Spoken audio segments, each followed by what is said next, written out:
बोलिए श्री प्राणनाथ प्यारे की जय। बोलिए श्री सतगुरु महाराज की जय। सब सुंदर साज जी के चरणों में कोटानी कोट प्रणाम। प्रथम लागू दो चरण को धनिये न छोड़ाइयो खिन, लाख तली लालेड़िया मेरे जीव के यही जीवन, मेरे जीव के यही जीवन।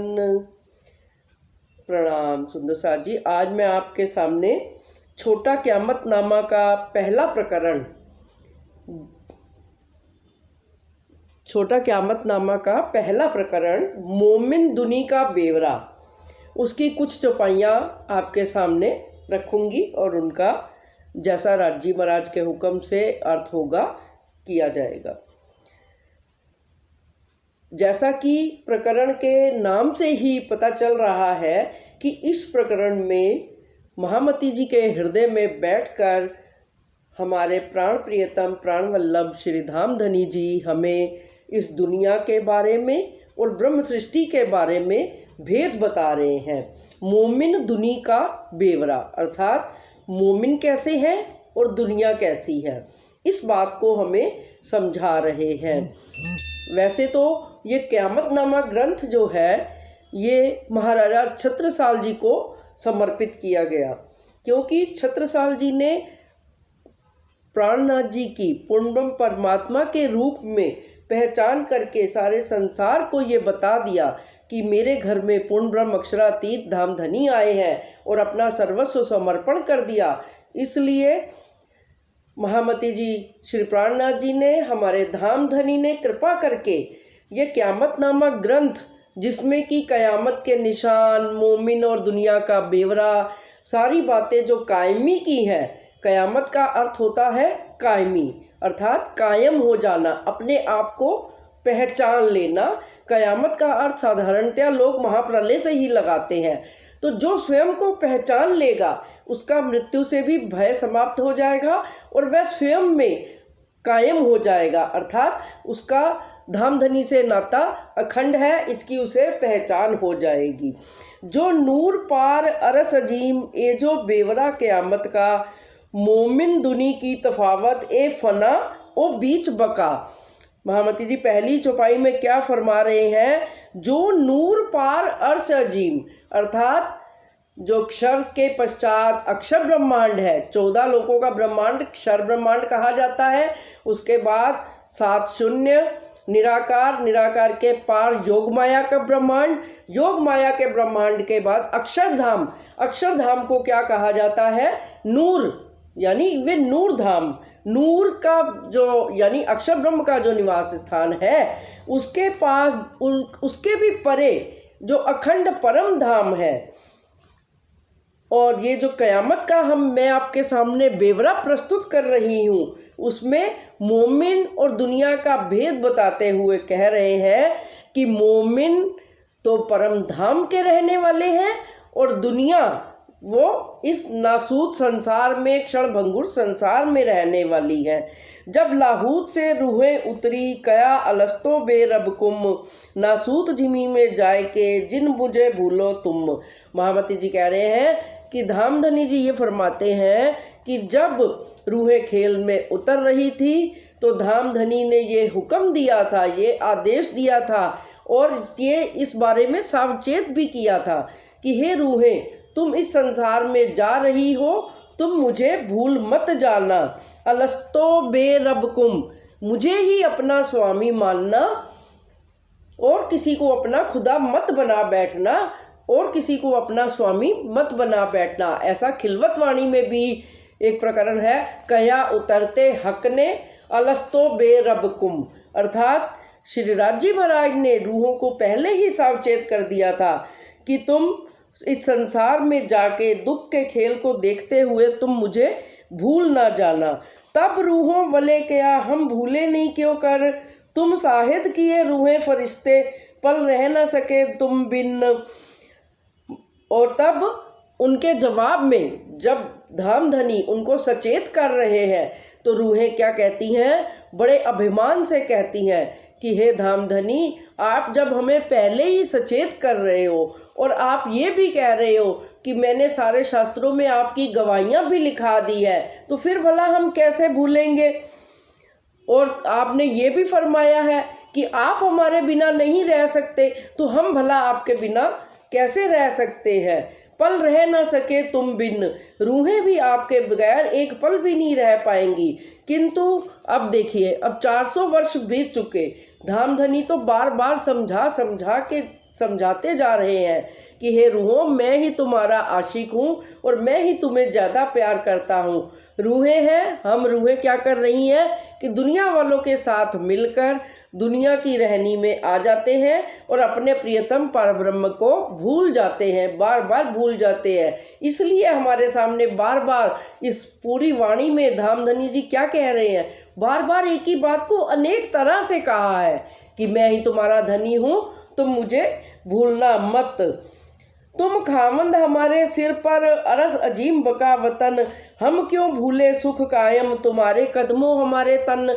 अभी ये परम धाम की ही बात बता रहे हैं कि आप हमारे स्वामी हैं, तुम खामंद हमारे सिर पर, आप हमारे स्वामी हैं और हम आपकी अंगनाएं हैं, आपके चरणों के नीचे ही बैठी हैं। आपके चरणों के नीचे बैठकर ही जब इस दुख के खेल को देखेंगी तो भला हम आपको कैसे भूल पाएंगे, हम अपने अखंड सुखों को कैसे भूल पाएंगे। हम हक्के कौल किया भेजू माशूक, तिनके साथ फुरमान। तब धामधनी ने परम धाम में हमको ये वचन भी दिया था कि मैं माशूक बनकर तुम्हारे पास स्वयं आऊँगा और उनके साथ यानी अपनी माशूक रूह अल्लाह श्यामा महारानी को भेजूंगा और उनके हाथ में फुरमान भी भेजूंगा, अर्थात संदेशे भी भेजूंगा। भेज इलम लेऊ जगाए देसी रूह अल्लाह सब पहचान। और मैं अपना अखंड इलम, अखंड ज्ञान जो आज तक 14 तबकों में नहीं था, वह ज्ञान देकर तुम्हें जागृत कर लूँगा। भले ही तुम भूल भी जाओ, किंतु मैं तुरंत ही तुम्हें जगाने आ जाऊंगा। क्योंकि इसीलिए बार बार वाणी में भी कहा है, हमको खेल दिखावन काज, हमसो पहले आए श्री राज। हाथ रसूल के फुरमान रूह अल्लाह साथ इलम। और राजी महाराज की मेहर, उन्होंने मेहर का दरिया दिल में लिया तो रसूल यानी मोहम्मद साहब के हाथ कुरान में संदेशे लिखवा दिए कि तुम्हारा परमात्मा मैं ही हूँ। अपने आने की सारी निशानियां लिखवा दी और रूह अल्लाह यानी श्यामा महारानी को जब इस संसार में भेजा तो उनके हाथ तारतम ज्ञान की कुंजी।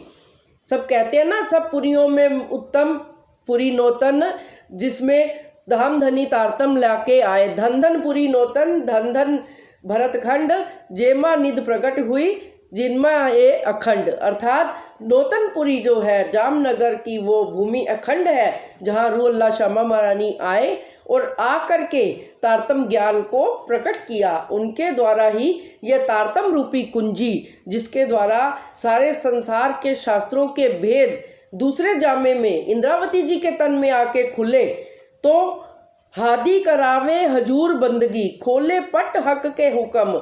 हमारे हादी, हमारे सदगुरु श्यामा महारानी जी अब हजूर बंदगी कराते हैं, यानी कि परमात्मा की आपकी पहचान देके हमें आपके चरणों में ही ले आए। ये क़यामत के समय की, ये क़यामत नामा का पहला प्रकरण चल रहा है, उसमें ही मोमिन दुनी के बेवरे में ये सारी बातें महामती जी हम सुंदर साथ को बता रही हैं कि हमारे हादी श्यामा महारानी ने तारतम ज्ञान के द्वारा हमें अनेक तरह से आपकी पहचान करा दी। रूहें फरिश्ते लेवें सब साहिदियाँ, जो लिख भेजी परवरदिगार, तीनों सूरत मोहम्मद की तिन जुदी जुदी करी पुकार। और मोहम्मद साहब की तीनों सूरतें, बसरी, मलकी और हक्की, पहली सूरत मोहम्मद साहब के रूप में जो आई, उनके द्वारा कुरान में निशानियां लिखवाई। मलकी सूरत श्यामा महारानी जी को कहा गया, उन्होंने आकर तारतम कुंजी हमारे सामने रखी, तारतम ज्ञान रखा। क्योंकि जब वो 14 वर्ष तक निष्ठाबंद होकर भागवत सुनते रहे।